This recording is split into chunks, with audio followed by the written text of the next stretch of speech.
ज्ञानानंद है, और गुरु महाराज बड़े सोच समझ के नाम रखते हैं कि जिसके हृदय में वेदाहमेतम पुरुषम महांतम आदित्य वर्णम तमसा परस्तात् तमेव विदित्वा मृत्युमेति नान्यः पंथा विद्यते। भगवान शंकर माता पार्वती को कह रहे हैं कि हे पार्वती मैं जानता हूँ। इसी प्रकार से महात्मा जी भी कहते हैं कि मैं उस चंद्र भानु को जानता हूँ, उस आदित्य वर्ण को जानता हूँ, उस वो जो है अंधकार से अति परे है। वेदाहमेतम पुरुषम महांतम आदित्य वर्ण, आदित्य वर्ण है, प्रकाश स्वरूप है, ज्योति स्वरूप है। और ये भी कहा उन्होंने इसको जान करके ही मनुष्य संसार सागर से पार हो सकता है, दूसरा कोई रास्ता नहीं है। बोले यही रास्ता है, इस रास्ते को तू जान। ये रास्ता है इधर जहां आपने बिंदी लगा रखी है, और बिंदी लगाने के बाद यहाँ से आगे जैसे कोई ऐसा लगाता है, 3 तरह का लगाता है, कोई ऐसा लगाता है, मकसद वही है। बिल्कुल ब्लैक कलर, कोई जो सफेद रंग का लगाता है, कोई पीले रंग का लगाता है, काले रंग का कोई लगाता है। काले रंग का कौन लगाता है? काले रंग का कौन लगाता है? काले रंग का लगाते नहीं है, रगड़ रगड़ के हो जाता काला। कैसे?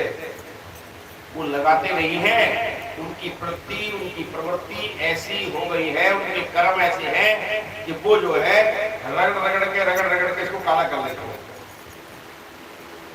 काले रंग की मोहर लग जाती है। कोई सफेद रंग की लगाता है, कोई पीले रंग की मोहर लगाता है, कोई लाल रंग की मोहर लगाता है, कोई बीच गोल लगाता है, कोई खड़ा तिलक लगाता है। सबके अपने अपने तिलक होते हैं।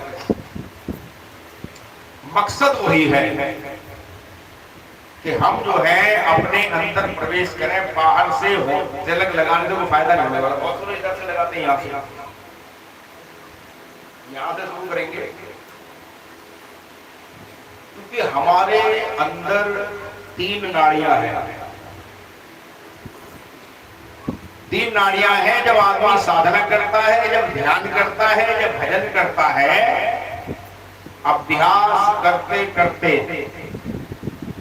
करत अभ्यास से जड़मत होत सुजान, रसरी आवत जाते सिर पर पड़े निशान। जब आदमी अभ्यास करता है तो ये जो निशान लगाया जाता है, किसका निशान है? अब इस बात को समझना, काय का निशान है? जीव मां के गर्भ के अंदर नाड़ से जुड़ा हुआ था, मां के नाड़ से जुड़ा हुआ था, और उसी से उसका पालन हो रहा था। उस समय जो बच्चे की चेतना है यहीं पे रहती है, उसका जो प्राण है इधर ही चलता है, जैसे सिलेंडर पिस्टन।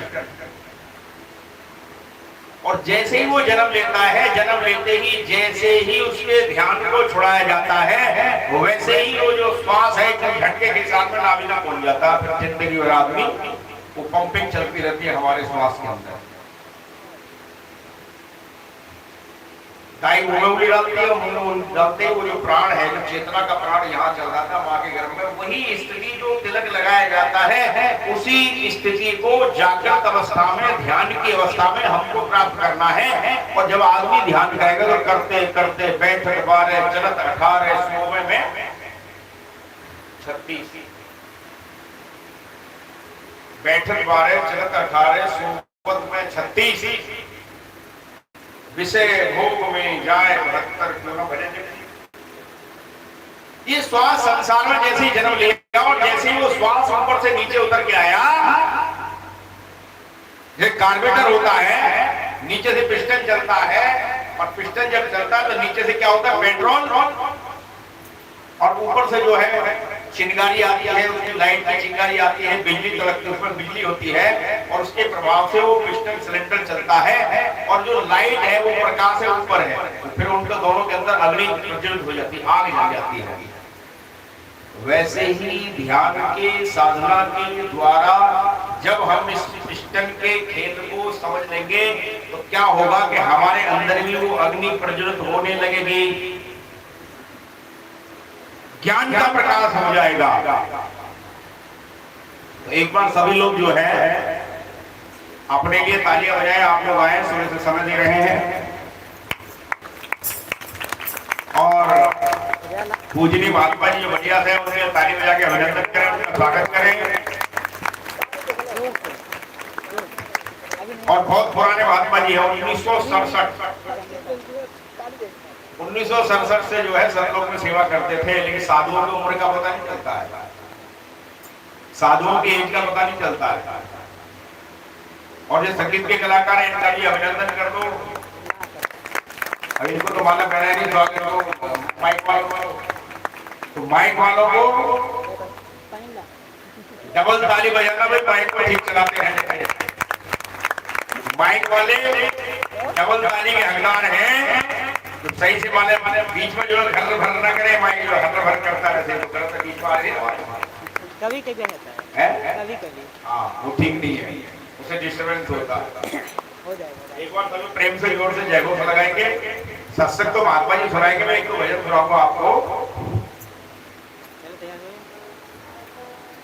प्रेम से बोलिए श्री सत्यदेव महाराज की जगत जननी श्री माता जी की जय, श्याम रामचंद्र की जय, वृंदावन बिहारी लाल की, पवन सुंदरमान की जय, मापति महादेव की जय, सच्चे दरबार की जय, मानव धर्म की जय, सनातन धर्म की जय, भारत माता की जय।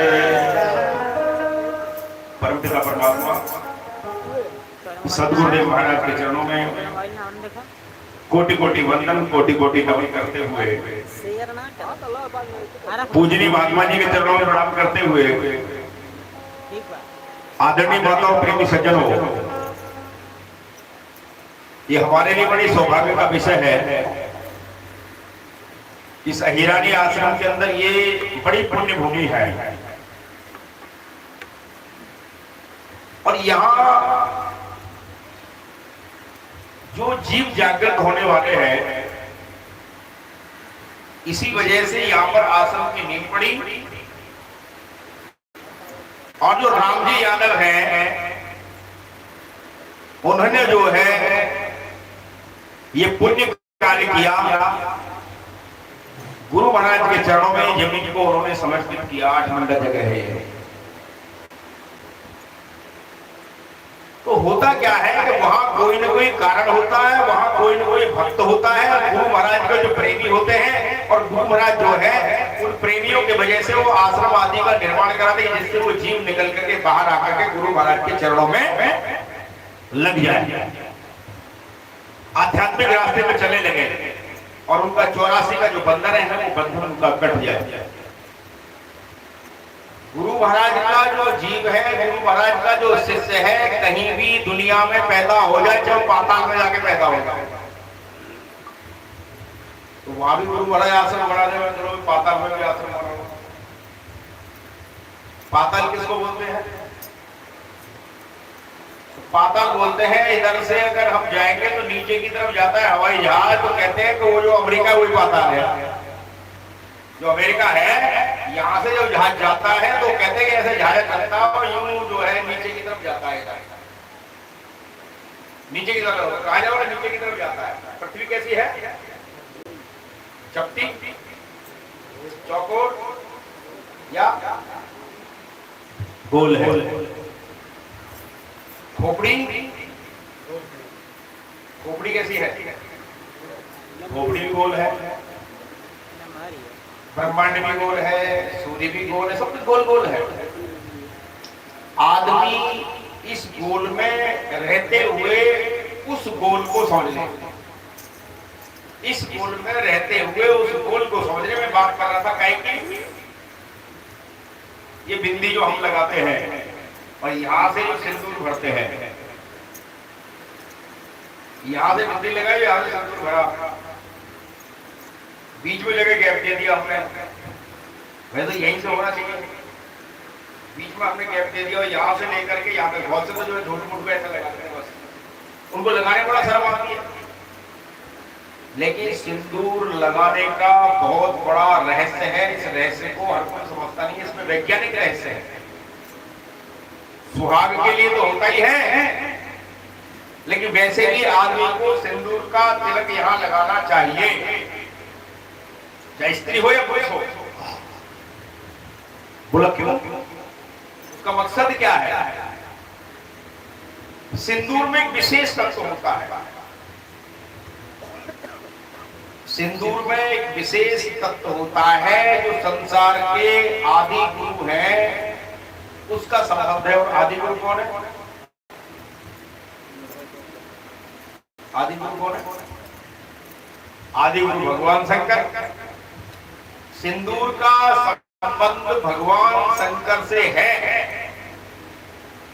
और सिंदूर में वो तत्व होता है कि जब व्यक्ति सिंदूर लगा करके ध्यान करता है तो ध्यान करने से आदमी के ध्यान की बढ़ोतरी होती है, एकाग्रता की बढ़ोतरी होती है उस सिंदूर को लगाने से। और हमारा यहां से द्वार है, जैसे हमारा बायां सुर होता है, एक दाहिना सुर होता है। चलो सत्संग तो बाद में ही सुनाएंगे, मैं कुछ और सुनाता हूं। जाट का नाम सुना? जाट, इधर जाट भी होते हैं, इधर जाट क्या होते? जाट जाट जो होता है, कहावत है, उधर जाएंगे तो जाट जाट चटना, एक रोटी ऊपर चटना। जाट जाट जटना, एक रोटी ऊपर चटना। उन्हें जाट कहते हैं अनपढ़ जाट पढ़ा जैसा, और पढ़ा लिखा जाट खुदा जैसा। और तेज तेज चालाक होता है, और वो जो है हर जगह अपना वर्चस्व चाहता है। जाट की और मुसलमान की दोस्ती है। रास्ते में वो जा रहे हैं, रास्ते में जा रहे थे वो, तो जन्मदिन का कार्यक्रम, उसमें प्रवचन तो सुनते रहते हो, सत्संग तो बाद में सुना देंगे। रास्ते में वो जा रहे थे, रास्ते में जाते जाते जो है रास्ते में एक पीर आया। पीर जाते पीर बाजार के अंदर जो उसको पीर बोलते हैं, जो पड़ा रहता है उसको पीर बैठ बोलते हैं, खड़ा रहता है उसको पड़ा है उसको पीर बोलते हैं, खड़ा है उसको क्या बोलते हैं? खड़े वाले को देवता बोलते हैं। हिंदुओं का खड़ा हुआ, मुसलमानों का पड़ा हुआ, यही तो है, इसका झगड़ा है। वो दोनों जा रहे थे, वहां पे कहीं पीर पड़ा। पीर जब आया तो वो मुसलमान का जो था वो एकदम से वो खड़ा रुक गया, और रोने के बाद पीर के पास गया, पीर के पास जाकर के पढ़ने लगा अपना कुरान की कुछ आयतें होती है उसको पढ़ता है, कलमाए पाक पढ़ा। 2-4-5 मिनट लगे हुए तो पता नहीं वो जाट के दिमाग में क्या दिमाग है। चौधरी होते, चौधरी के दिमाग में पता नहीं क्या है। उसने अपनी चमड़े की जूती उतार करके वो अपना पढ़ता रह जा रहा है। ऊपर से 5 जूती पीर में मारी, 5 जूती मारी पीर में मारी, 5 जूते। तो वो भी पढ़ी रहा कि बीच में बोलते नहीं ना, उठते हैं। 2 मिनट 4 मिनट लगे, बड़ा अंदर बड़ा गुस्सा हो, सब ध्यान में छोड़ गया, वो इबादत सब छोड़ दी उसकी, और अंदर बड़ा क्रोध और इसमें इस जाट की औलाद ने क्या किया, इस जाट के बच्चे ने क्या किया, मेरे पेट में जूता मार दिया, मैं तो पूजा करूँ ये जूते मारना। और जाट की खोपड़ी उल्टी होती है कि कहते हैं कि 5 पढ़ाए पूंगा, 1 पढ़ाया जाए। आई वाली लेन देन के तो 16 दुनिया 8, आई वाली लेन देन के तो 16 दुनिया 8 ऐसा बोलते। तो जब वो हटा वहां से, अपना करके इबादत हटा, बड़ा क्रोध में था। बोला चौधरी तुमने क्या किया, छाट के बच्चे तुमने ये क्या किया, मेरे पेट में तूने जूता मारा। बोला हाँ मारा, मैं देख रहा तेरे पेट में ताकत है या नहीं है, तेरे पेट में कोई शक्ति है। उसने कहा कि शक्ति तो क्या, शक्ति बोला शक्ति होती तो कुछ करता, मेरा तो कुछ बिगाड़ा नहीं, कुछ किया नहीं इसने। बोला अगर हमारा देवता होता तो तेरे को भी यही लेने के देने पड़ जाते। तो मुसलमान बोला कि तेरा देवता है तो मुझे बताना, तेरा अगर देवता है तो मुझे बताना। बोला मेरे देवता से छेड़ना मत, अगर तूने छेड़ा तो वो तुरंत तेरी लेने के देने पड़ जाएंगे, मुश्किल हो जाएगा मामला, तेरा जिंदगी बचना मुश्किल हो सकता है। बोले नहीं नहीं मैं बदला लूंगा, चलो पीर के मारे जूते और मैं मारूंगा तेरे देवता में भी जूते। मगर ठीक है चल, समझ में आ रहा है सबके? नींद तो नहीं आती, खा पी के नींद आती है, खाना खाने के बाद नींद आती है। ये भी एक प्रकार की तपस्या है, ये भी एक प्रकार की साधना है। और जो आप घूमे फिरे, आपका संदेश दिया, ये आपका तप है और इस तप को कोई ले नहीं सकता, इस तप को कोई छीन नहीं सकता। जो समय अहियानी के आश्रम में आपका गुजर रहा है, ये समय भगवान के खाते में लिखा जा रहा है। ये पवित्र समय है और ये ठोस समय है।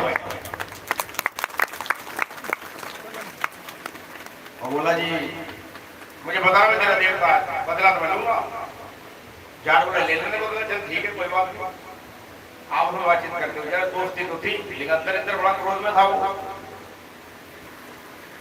सामने रास्ते में जा रहा था और रास्ते में पड़ा एक पीपल का पेड़, बोले ये देख हमारा देवता, बोले ये है, बोले मालूम है इसमें 5 चूहे, बोले ये नहीं ऊपर है, ये नहीं है, बोले ऊपर है, बोले ऊपर का, बोले ऊपर देख, बोले ऊपर कोई बात नहीं, बोले तो मुझे बदला तो लेना ही है।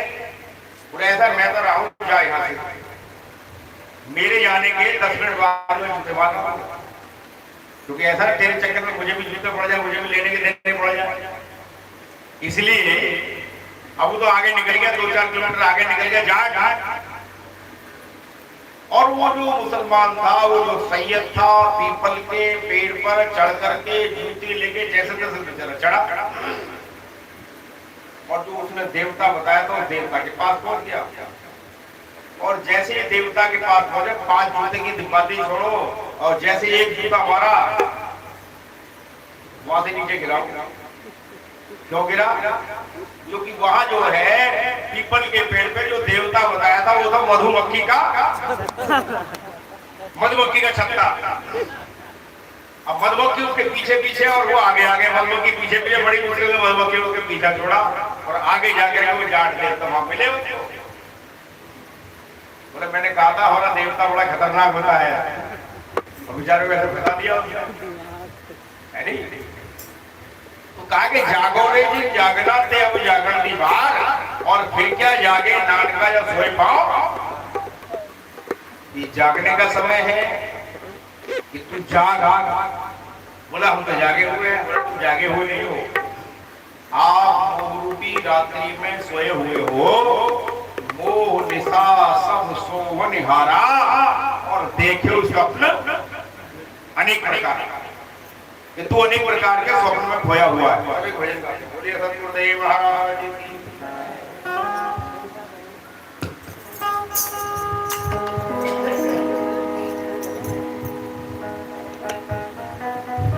संगीत वालों को बुलाने का क्या फायदा है, भजन ही नहीं गाओगे।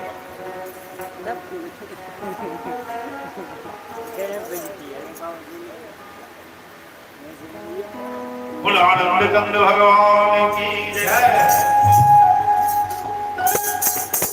तेरे लल्ले पे जाऊं बलिहार मैया, मैं तो नाचूंगी तेरे दरबार मैया, मैं तो नाचूंगी तेरे दरबार मैया।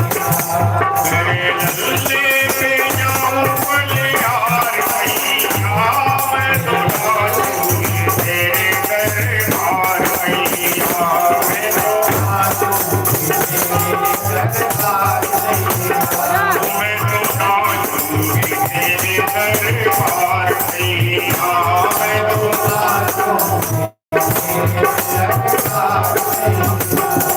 तेरे लल्ले के दर्शन को मैं आई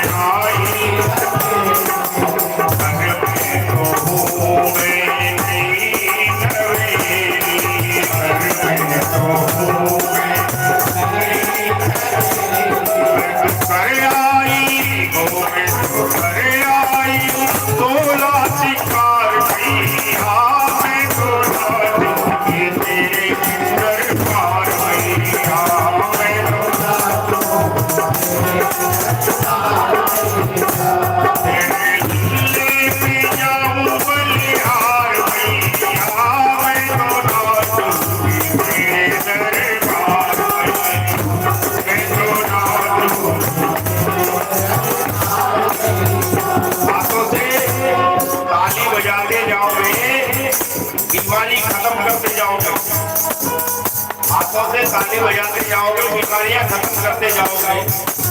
ताली बजाने से आदमी के हाथों में पॉइंट दबते हैं तो बीमारी खत्म होती है। सुबह सुबह जो आदमी पार्क में जाके जबरदस्ती ताली बजाता है, लेकिन यहाँ तो आनंद आ रहा है तो ताली वैसी बजनी चाहिए। पार्क में जाके आदमी जबरदस्ती जाके सुबह सुबह जोर जोर से हंसता है, या वैसे आनंद आ रहा है। ताली बजाते बीमारी ठीक होती है। ताली बजाते जाए और भजन का आनंद लेते जाए, क्योंकि दो दिन का जो कार्यक्रम है ये बधाई होगा, ये कार्यक्रम में संकट तो होगा ही होगा, साथ साथ बधाइयां भी होंगी। लेके जाऊं बलिहार मैया,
सारे जग का है वो तो सरकार मैया में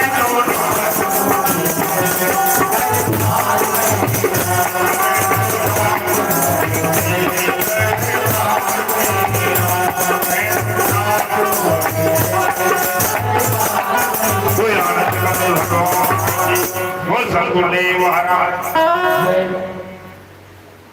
तो नाचे कि नहीं नाचे? नहीं नाचे, अंदर से नाचे कि नहीं नाचे? ऊपर से तो आदमी शर्माती नाचने में, लेकिन अंदर से तो नाच ही रहा था। नाचने वाले एक और भजन होगा, अभी एक और बधाई होगी आपके सामने। एक आदमी गया गर्मी जैसे मौसम में, गर्मी का मौसम था, प्यास लगी थी बड़ी जोर से, उसको बड़ी जोर से प्यास लगी। एक दुकान वाले के पास गया, जूस वाले के पास गया, गन्ने का जूस बेच रहा था, बोला जूस पिला, मैं जूस पिला। लड़ाई होने वाली है, मैं जूस पिला, लड़ाई होने वाली है। कहाँ होने वाली लड़ाई, तो पिलाए एक गिलास, लेबर पिए हो गया। ऐसे करते करते 4-5 गिलास उसने जूस पिया। तो भाई भैया ये तो बार बार कह लड़ाई होने वाली है, लड़ाई होने वाली है। लड़ाई कहाँ होने वाली है? वो लड़ाई अभी होने वाली है क्योंकि मेरी जेब में नहीं है पैसे, और लड़ाई जो अभी हमारे तुम्हारे बीच में होने वाली है। हमारे तुम्हारे बीच में लड़ाई है कि नहीं?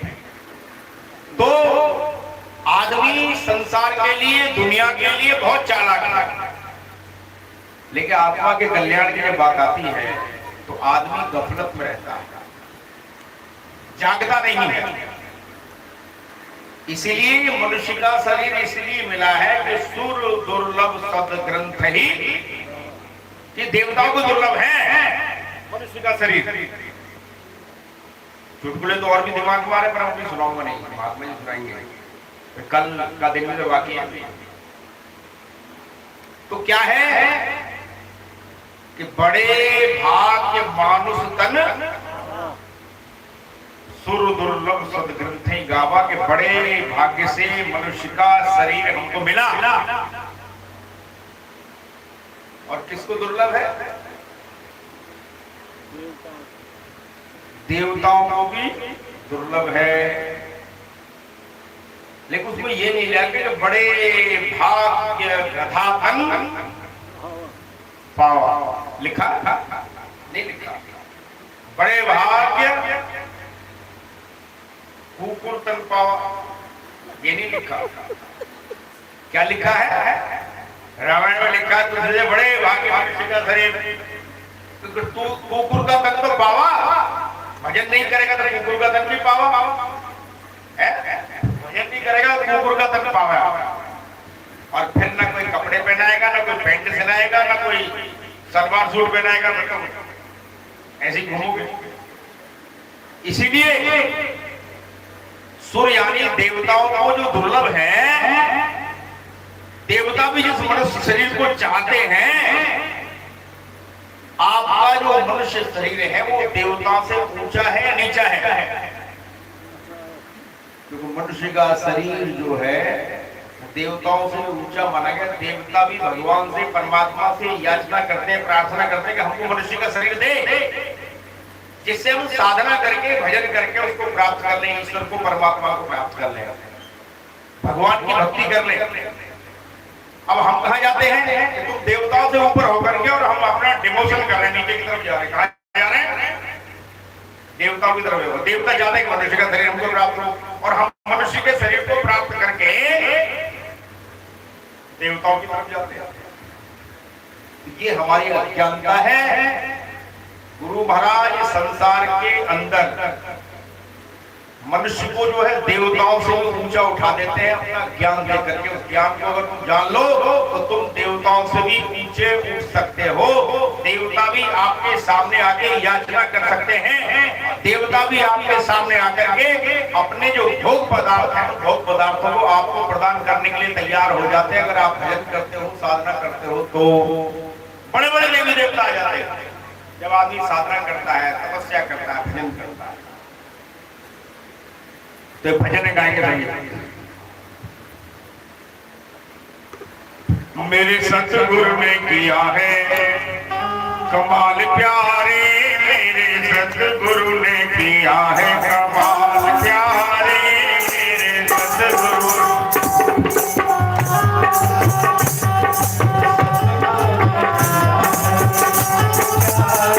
मेरे सतगुरु ने किया है कमाल प्यारे, मेरे सतगुरु। कमाल प्यारे, हाँ कमाल प्यारे, हाँ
किया है कमाल पर। जब वो कमाल हमारे दिल में हो जाता है, जब वो कमाल आपके दिल में हो जाता है, तो आदमी इसी प्रकार से गुरु महाराज के चरणों की महिमा को गाता है, गुरु महाराज की महिमा को गाता है। इसलिए कहा गुरु बिनु भवनिध तरैना कोई, और जो वीरेंद्र शंकर सम, चाहे ब्रह्मा के समान तू जो है सृष्टि को बनाने वाला क्यों ना हो जाए, चाहे संहार करने वाला शंकर ही क्यों ना हो जाए, लेकिन जब तक तू संग नहीं करेगा इसका, इसलिए कहा तू भी संग कर इसका, तू भी संग कर, संग कर, शंकर शंकर शंकर के समान हो सकता है, संग करेगा परमात्मा का, परमात्मा के नाम का। इसीलिए रामायण में लिखा वंदे बोधमयम नित्यम गुरुम शंकर रूपणम, गुरु ही शंकर का स्वरूप है, और गुरु से अलग कोई शंकर नहीं है। अब शंकर कैसे है, इस श्लोक की व्याख्या मुझे याद दिला कर कल सुना देंगे आपको। बोल सतगुरुदेव महाराज की, बोल आनंद कंद भगवान की। भैया हम महात्मा जी का सत्संग में ध्यान देना। महात्मा जी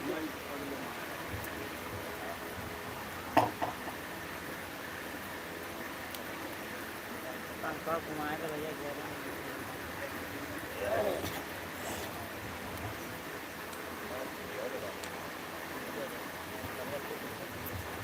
अरे पूरा महीना एकदम पानी चल रहा है, मोटी हो रही है, दिखा मोटी हो रही है, पूरा दिखा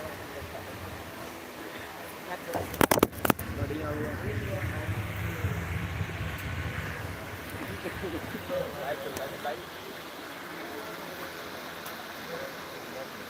खाना स्किल काटने का तो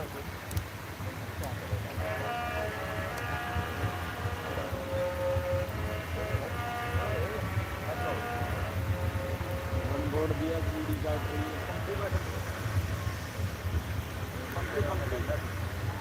कम जूम कर, ज़्यादा जूम सही नहीं लगता, थोड़ा स्टेज भी देखना चाहिए। बढ़िया 3000 रुपये का फोन जूम करने के लिए ठीक है, तो स्टेज भी आईफोन लेके आ जाते, आईफोन लेके 2 महीने का स्टेज भी तो देखनी चाहिए।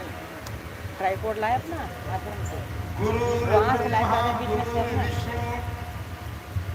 गुरुर्देवो महेश्वरः गुरुर्साक्षात् परं ब्रह्म तस्मै श्री गुरुवे नमः। एकं नित्यं विमलकलं सर्वधी साक्षीभूतं एकं सर्वगुणं रहितं सद्गुरुं नमामि। गुरु को कीजिए दंडवत कोटि कोटि प्रणाम, पीठ न जाने भिंड को गुरु कर ले आत्म समान। ये तन विष की बेरी गुरु अमृत की खान, शीश दिए जो मिले तो भी सस्ता जान। आज कहे मैं कल भजूं, कल ही कहे फिर परसों, आज कल के करत ही बीत गए बरसों। सभी लोग जयकारा श्रद्धा के साथ दोनों हाथ लगाएंगे। बोली आनंद कंद भगवान की, सद्गुरुदेव महाराज की, जगतजननी श्री माता जी की, सब सनातन धर्म की, श्याम रामचंद्र की, उमापति महादेव की, वृंदावन बिहारी लाल की, पवन सुत हनुमान की, सभी दिव्य महाविभूतियों की, मानव धर्म की, उपस्थित प्रेमी सज्जनों माताओं, अभी आप लोगों ने आदरणीय महात्मा जी के विचार सुने और महात्मा जी ने आप लोगों को हर प्रकार से समझाने की कोशिश की। की है,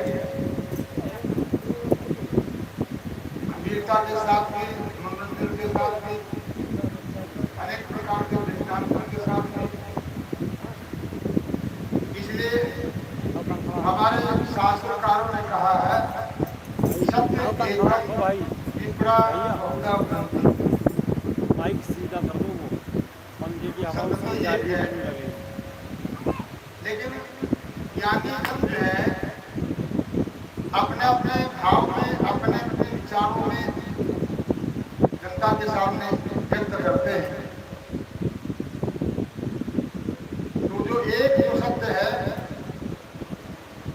उसी के विषय में ये चर्चा यहाँ पर हो रही है।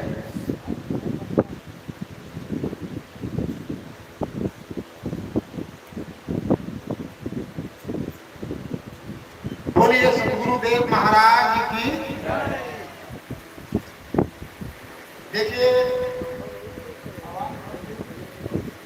ट्रेबल कम करा, ट्रेबल कम करा होगा, ट्रेबल कम करा माइक पे।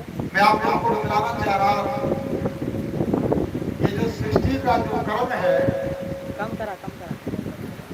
ये सृष्टि का क्रम किस प्रकार से है। सबसे पहले शब्द ब्रह्म था,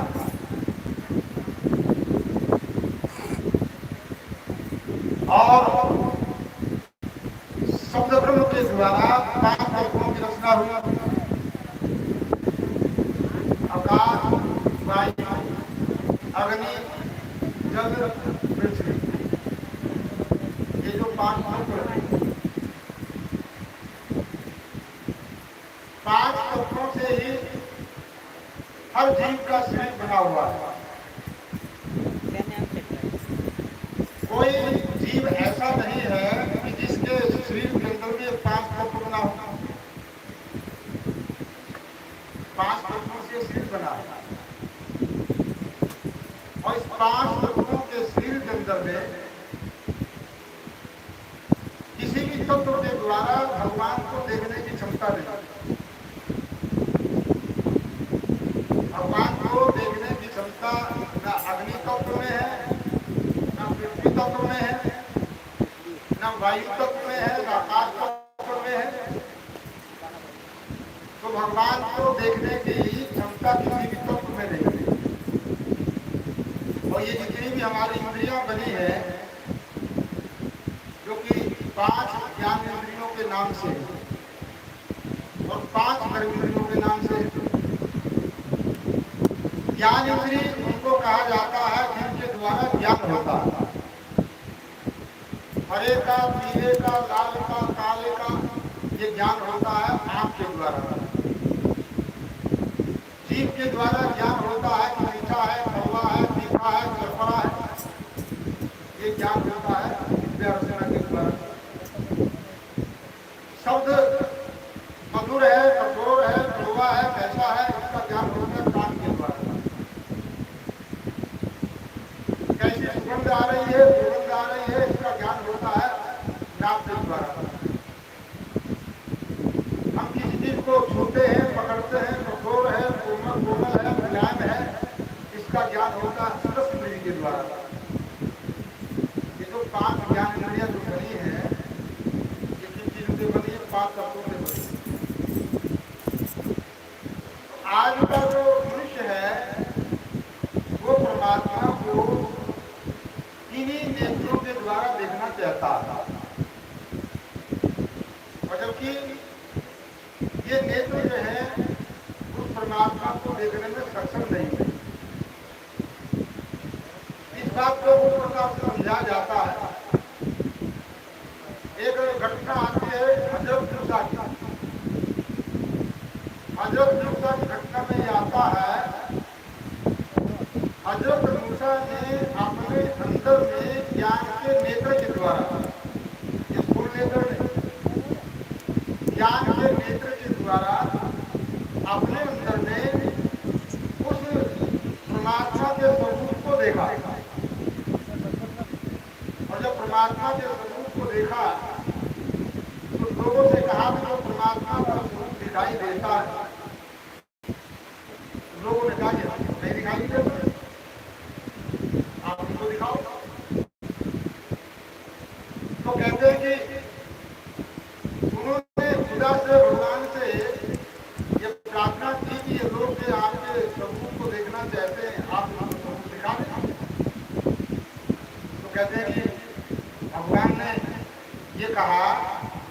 इन नेत्रों के द्वारा मेरे स्वरूप को नहीं देख सकता। और कथा के अंदर में तो ये आता है कि जब बहुत ज्यादा इस बात को कहा गया तो कहते हैं कि दूर के पहाड़ पर, अरब के अंदर में कोई पहाड़ होगा जिसका नाम दूर का पहाड़, तो दूर के पहाड़ के ऊपर जो है जब कहते हैं कि खुदा उस स्वरूप को प्रकट करने लगे तो जो देखने वाले थे वो जलकर से खाक हो गए। क्यों खाक हो गए? 1,32,000 की जो लाइन है बिजली की, अगर उसे बल्ब को टच कर दिया जाए तो क्या होगा? तो जल के खाक हो जाएगा। तो परम सत्ता जो है उसका जो पावर है वो इतना तेज है तो उसको साधारण व्यक्ति सहन कर ही नहीं सकता। और अर्जुन भी घबरा गया। जब अर्जुन के सामने जो है विराट स्वरूप आया तो विराट स्वरूप को देखते देखते कहा कि मैं तो इस स्वरूप को देख के बड़ा भयभीत हो रहा हूँ। मतलब कहने का क्या है कि जैसे कि 1,32,000 की जो लाइन होती है तो उसको पहले 11,000 में लाते और 11,000 को कम करके ट्रांसफार्मर के अंदर में पहुंचाते हैं। तो ट्रांसफार्मर से फिर जो है वो जो लाइन है घरों के अंदर में बल्ब जलाने के काम में आती है, पंखा चलाने के काम में आती है। फिर वो जो बिजली जो है वो आपको सुख देने वाली होती है। ठीक इसी प्रकार से उस परम सत्ता का ज्ञान प्राप्त करने के लिए जो प्रोसीजर बनाया है, तो प्रोसीजर क्या बनाया है? सदगुरु का। जो सदगुरु का जो प्रोसीजर बनाया है, उस सदगुरु के प्रोसीजर को लेकर के जब हम चलेंगे तो तब अपने अंदर में उस परमात्मा के स्वरूप को देख पाएंगे। देखो दुनिया में डुप्लीकेट मामले बहुत चल रहे हैं। एक में घटना आपको सुना रहा है, ध्यान बात समझ जाएगी। भूत प्रेत की जो विद्या है इसको बोलते हैं तमोगुणी। तमोगुणी, रजोगुणी, सतोगुणी। सतोगुणी जो विद्या है वो देवी देवताओं की है। तमोगुणी जो विद्या है वो भूत प्रेतों की है। भूत प्रेत भूत नजदीक में रहते हैं, देवी देवता भूत दूर रहते हैं।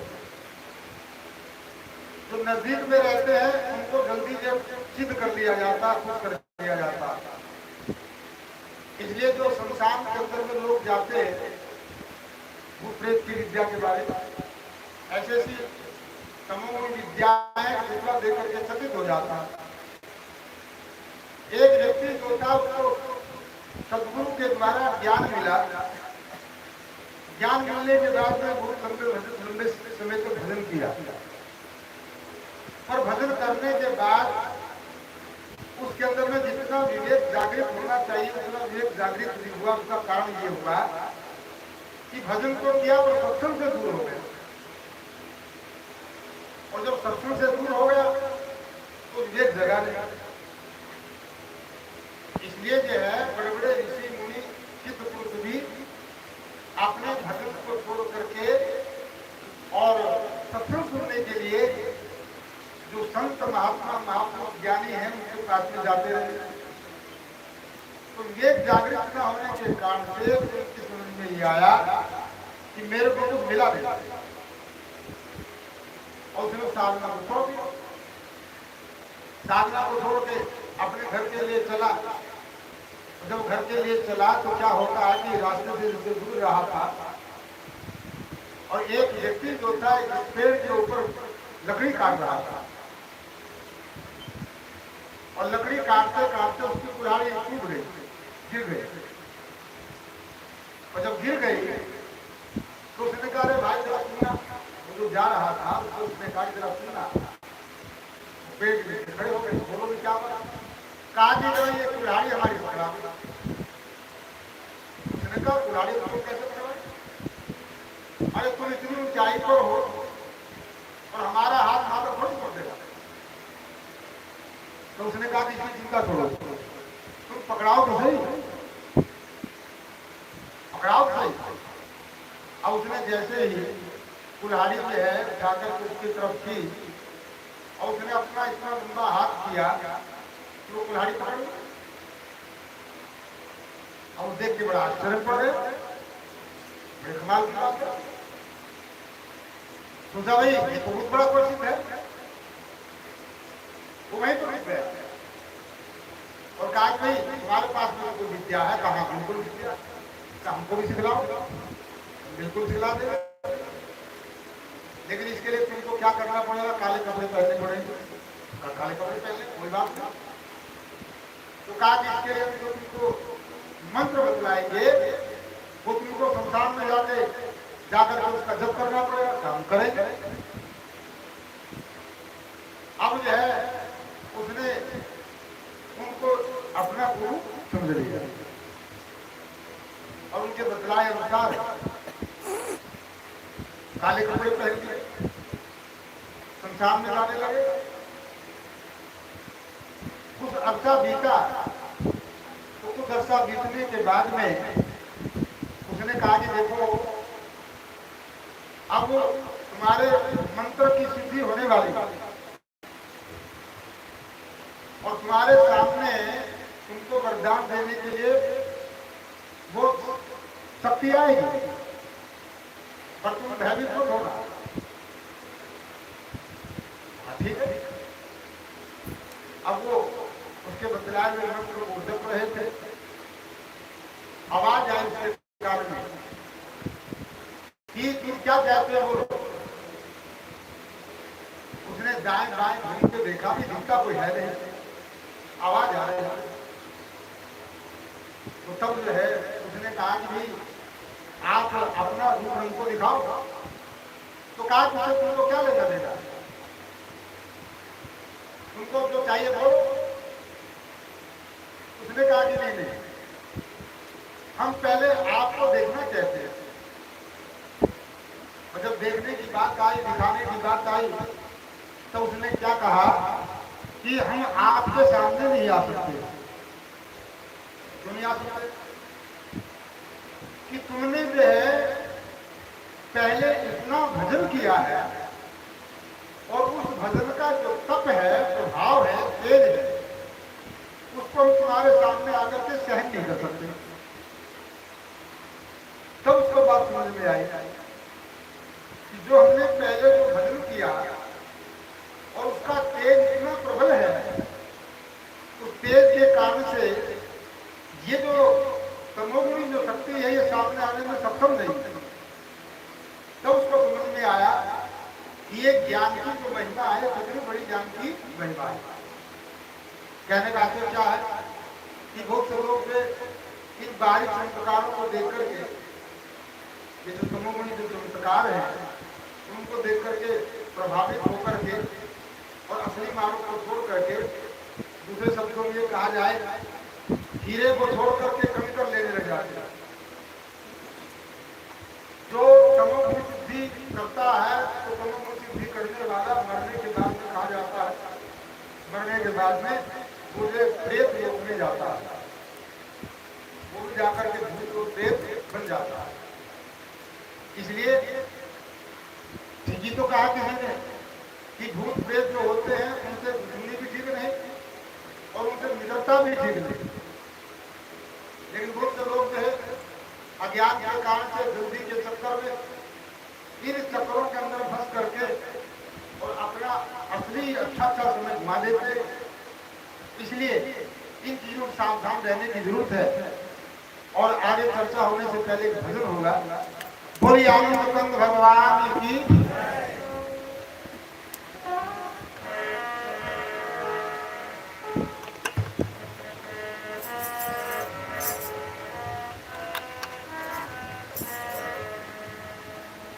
श्री सतगुरु शरण में आ, दुख दर्द मिटा देंगे। श्री सतगुरु शरण में आ, दुख दर्द मिटा देंगे।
सतगुरु शरण में आकर दर्द मिटा देंगे।